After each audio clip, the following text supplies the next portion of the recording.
Hey everyone, it's Kyle from Cool Collectibles back again for another review. This time it's the new Tweeterhead Hordak exclusive statue that I just received yesterday. Now, as you can see, it is not fully assembled yet, but that's because I just want to give you guys a closer look at each detachable piece before I fully assemble it. But before I get to all of that, I was just going to touch on some of the shipping fiasco that happened with this particular figure. The international shipping, apparently the costs were quite high, and Tweeterhead was going around trying to find reasonable prices for people. Mine, for Australian collectors, myself and a few others, ended up getting the statue shipped from FedEx, which is, I guess, no surprise at all. They've been shipping, and DHL have been shipping to Australia for a lot of collectors for large scale items. Now, I guess one of the other problems that Tweeterhead was they accidentally shipped two of the statues to each collector. So apparently there was some error in their software. So luckily for them, I guess, they were able to stop one of those shipments to myself, and this one that I did end up paying for did arrive yesterday. Now, the only thing I'm confirming with them is whether or not the shipping cost that I paid was actually for two or for just one. So hopefully they can get back to me on that. But in the end, for this exclusive, as you unbox it, it is well worth the price. Shipping was pretty expensive. It was I was quoted 280 odd US, which is pretty ridiculous when you think about it. But I guess COVID and everything else has had something to do with that. I think my other Masters of the Universe statues from maybe a couple of years ago now shipped for about 120. I think was the most expensive for Skeletor or He-Man, but hopefully this isn't the ongoing rate for going forward with Sideshow. I think the Teela, they've decided not to ship out themselves, and they've gone with Sideshow to distribute, so hopefully the shipping there is a lot cheaper. But moving on from all of that, Tweeterhead, I think, have done an absolutely fantastic job with this statue. As I was taking it out of the box, I was really amazed at the amount of detail. The paint application overall is pretty damn fantastic as well. I'll start with the base before we get to all the other attachments. I think the base is probably, I wouldn't say there's anything really bad about it, but it's probably the weakest part of the statue for me. I think with Skeletor and even Evil Lyn with a Snake Mountain style base, there was just a lot of detail in that, whereas this one, I guess there's a bit of this green, throwback to parts of Eternia, etc. And what's missing here is the attachable piece that I'll go through in a second, and this sort of red with black wash for the Horde symbols and so on. I think overall it does the job, and it's got that standard sort of statue pose in these large scale statues with the raised leg, and inserting it was pretty easy with the metal peg slotted through there, and it fits quite nicely, so there's no gappage or anything like that on the raised foot, which is nice. And there was no issue in sort of inserting it, so I didn't have to heat anything up or anything like that, unlike some other statues that I've heard.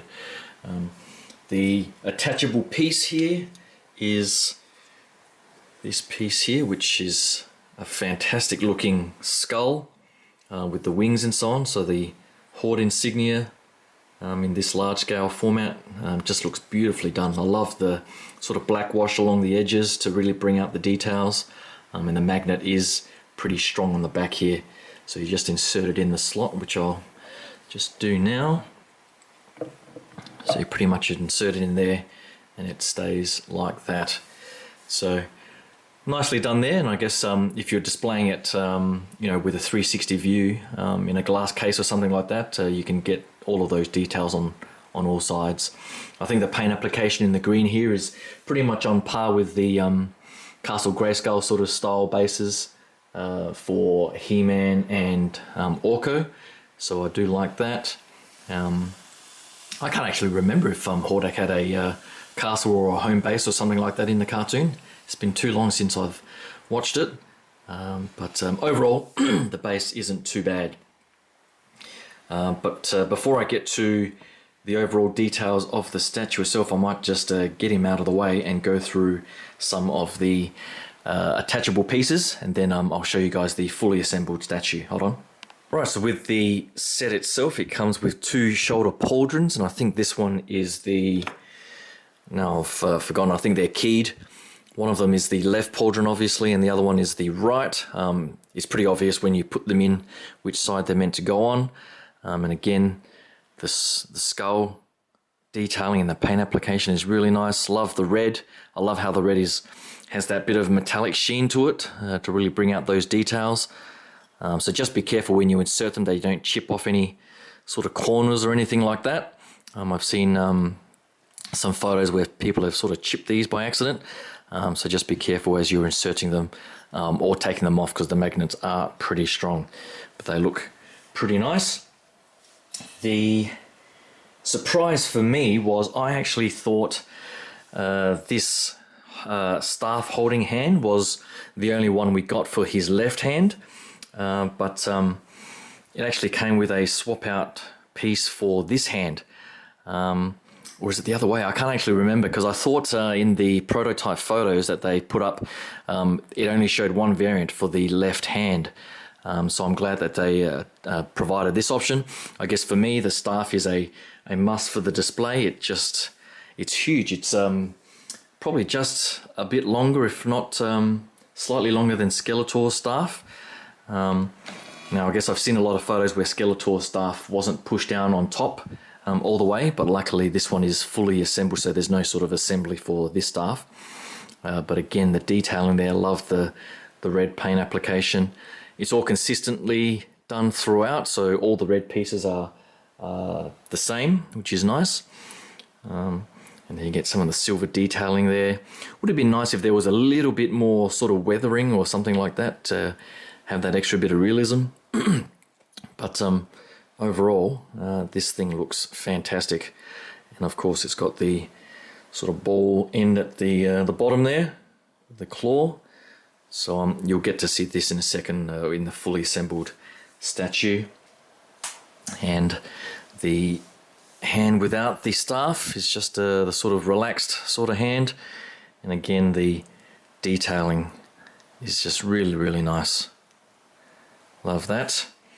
Of course, with the exclusive, you get, for the regular, you get this finger pointing hand for his right.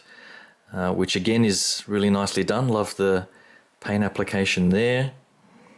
And again, it's just got the peg with the magnet. But the must-have piece and the surprise that they sent out for the exclusive, in their advertisements, the exclusive was meant to be just the cartoon head sculpt. But of course, they added the iconic cartoon and toy shoulder cannon. So I love the paint application there, and it just looks really, really good on the statue. I thought it looked a little bit oversized, but once you place it on there, it doesn't look out of place at all. So I'm glad they were able to add this as an exclusive swap out piece, which I'll definitely be using in the display. The exclusive head sculpt here looks fantastic. I love this metallic sheen in the mohawk. That looks really great there. I love the use of the black wash just to bring out some of the details in the sculpt. I actually think the sculpt is slightly larger than the regular head sculpt, and probably fits the body proportions a bit better. But I'll show you that once I get them on the statue itself. I think from the photos I've seen, at least, it does look a little bit better in proportion, but we'll see how that goes. I love the metallic sheen in the eyes there. And the teeth. I think the detailing in the teeth is probably a little bit softer than what the prototype was, and I guess that's expected in a final production piece, but you compare it to some of the prototype photos and the teeth do look really, really nice, whereas here there's a bit of detail lost, but overall not too bad in the sculpting and the paint application. The back of the head there, nothing too much to write home about. But overall, a great exclusive swap out piece that I think complements the Skeletor yellow skull sculpt, and I'll definitely be using this one, I think. But I'll get the regular head sculpt now. Hold on. For those wanting a more realistic take, this regular head sculpt is just as fantastic, I think. Unfortunately, I don't know if you can notice, you can't really tell from this angle, but from this angle I immediately noticed, and my heart dropped. If you can actually see, I've got a paint chip on this second horn here. So some of this brown paint has chipped off. So I've taken some photos, and we'll contact Tweeterhead. Hopefully they can help me out with a replacement of that. Oh, you can probably see it better from this sort of angle. It's just that little chip right on the horn, which sort of makes my heart sink a little bit. It's otherwise an awesome sculpt. The overall paint application, I love the shadowing in the cheeks there. I love the blood or the red around the teeth. They've done that really nicely. The eyes are pretty good too. I might just grab the, hold on, I might just grab the, if I can get it out without moving too many things, I might just get the old regular Skeletor sculpt that was just in my cupboard here, and just do a quick comparison. So you see here the scale looks pretty good. And the overall aesthetic and style, you can see, are very similar. The eyes are almost, you see the red and the yellow sort of pupil there. They're very similar there. So if you're using this in your particular version, then I'm assuming you'd love to go with this particular version as well. So overall, the details are just fantastic. I love that style. The only thing I might say is if they could have added just a little bit more of that sort of realistic freckling, it would have probably taken it right over the edge in terms of realism. But and I also noticed another thing where on the tip of his chin right here, there's a bit of a weird paint blob. So apart from that, and this, of course, this obvious chip on the top here, it's an otherwise fantastic sculpt. So hopefully Tweeterhead can help me out with that. I don't think there's any other problems. I've checked through the main body of the statue and there aren't any other issues, so hopefully that's the only issue I identify, and they can help me out with that. Right, the final accessory is his cape, which is a nice sort of silk lining on the inside, and then I'm assuming this sort of pleather, I'm assuming it's not real leather, a pleather type material on the outside. Very much Dracula-esque. It's got these sort of flexible things on the side, so I'm not sure exactly where on the statue you're meant to put these, to be honest. I'm assuming you might have to put them before you put the shoulder pauldrons on, but I'm not quite sure. They have no instructions, and I don't think they've done an assembly video, so I might have to Google it and look up on YouTube how others have done it. It does have a pretty stiff wire on the edging here, so you can get it into some nice sort of wind flowing or wrapping around the body poses. So I might not actually use it. I've got the cape on the Skeletor because I thought the body was a little bit too skinny without it. But I didn't use the cape on He-Man because I thought it sort of made him look more like Thor than He-Man. But I'll see how it looks. But now that I've gone through all the accessories, I might just fully assemble him with the exclusive pieces and give you guys a look at that. Hold on. Alright, so I've just placed the cape on. It was a little bit fiddly to put the elastic straps around the magnetic parts of the pauldron and put them in place without them feeling like they were going to fall out. So you really do need to make sure that the elastic pieces right up the top here are pulled tight against the magnetic peg, and that they sort of sit outside the shoulder bit there. Otherwise they will affect the way in which the peg can insert inside the main part of the statue. This side was a little bit easier, but as you can see, just make sure you pull the elastic a bit further up so this part sticks out. But what I find is that I'm not sure if this part at the back here is meant to be like some sort of hood or something like that, but I just find that it sort of sits a bit too high. and I think you can sort of try and futz it around and fold it, but I just find that it doesn't quite look that great from behind, and you can sort of make all of these edges fold away and curl in the wind and so on, but in the end I just don't think it looks the way that I would display it. It does look very sort of Dracula, like Dracula, and I think he looks a bit more menacing without it, unlike the Skeletor, which I actually thought the cape there and the weathering and the style made him look a little bit more menacing despite all the details in the suit. So I'm just going to take the cape off and put the pauldrons back on and show you what he looks like with the rest of it. Hold on.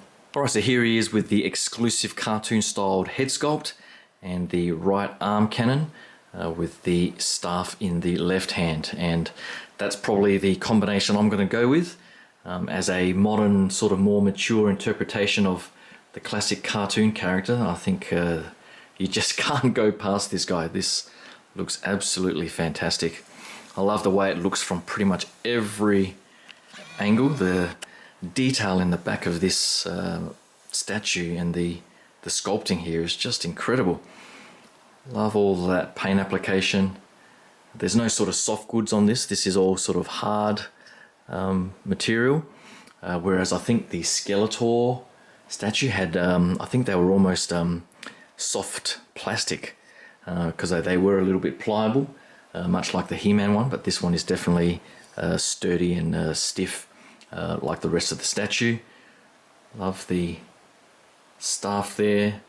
Looks really well integrated in with the statue, and just a commanding presence on display. It will take a bit more space in the cabinet, but I think just the overall style is definitely well worth doing. With the arm pointed out, I guess even the regular has the arm pointed out in the regular pointing hand, but you know, getting ready for battle, using his arm cannon there and that cartoon head sculpt, just looks fantastic. As you can see, the sculpt I think overall looks pretty good in proportion. So I'll do a quick swap out of all the arms and hands and the head sculpt and give you guys a look at the overall proportions and style of that display. Alright, so here he is with the regular head sculpt and the right finger pointing hand and the left relaxed hand. And as you can see, it does look pretty damn awesome in its own right. It doesn't have the massive staff to contend with, so if you're looking for a little bit less space to take up in the cabinet, I think this is probably a good option to go with. And this version might actually look even better with the cape on.